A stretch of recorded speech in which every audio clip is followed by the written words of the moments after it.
আসসালামু আলাইকুম রহমতুল্লাহ। আজকে আমি গিয়েছিলাম গ্লোবাল সোর্সিং এক্সপো 25 আন্তর্জাতিক মেলায়। উৎপাদন ও সাপ্লাই চেইন উন্নয়নের এক অসাধারণ প্ল্যাটফর্ম এই মেলা বিশ্বের বিভিন্ন দেশের ব্র্যান্ড সরবরাহকারী, নির্মাতা এবং ব্যবসায়ীরা একত্রিত হয়ে বৈশ্বিক বাণিজ্য সম্প্রসারণের নতুন সুযোগ সৃষ্টি করে।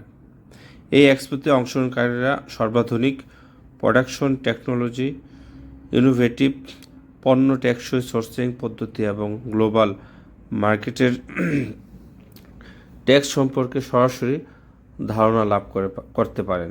পাশাপাশি নতুন বায়ার সেলার নেটওয়ার্ক তৈরি, চুক্তি স্বাক্ষর এবং ব্যবসা সম্প্রসারণের সম্ভাবনা বৃদ্ধি পায়।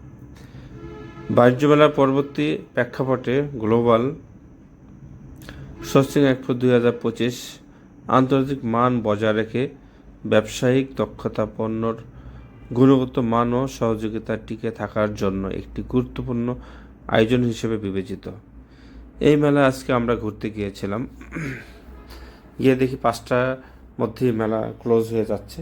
তাই আর ভিতরে আমরা বেশিক্ষণ লেট না করে এই মুহূর্তটা বাইরে আসলাম। বাইরে এসে দেখি মাগরিবের আগ মুহূর্ত, ওয়েদারটা অনেক সুন্দর। আমি এবং আফসার ভাই দুজন মিলে আজকে বাহিরটা ঘুরে দেখলাম, অনেক ভালো লাগলো। গেটের সামনেই পানির ফোয়ারা এবং ফোয়ারার চতুর্পাশে গাঁদা ফুলের সারি সারি সাজানো এবং সামনে বিভিন্ন কালারের ফ্লাগ সাজানো।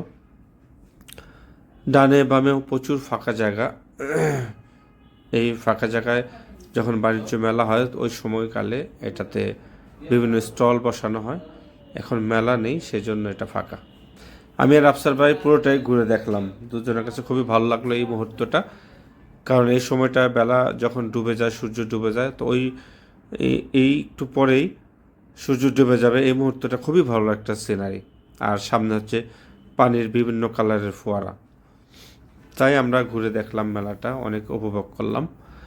এটা মূলত হচ্ছে বায়ারদের মেলা, বায়ার সোর্সিংয়ের মেলা।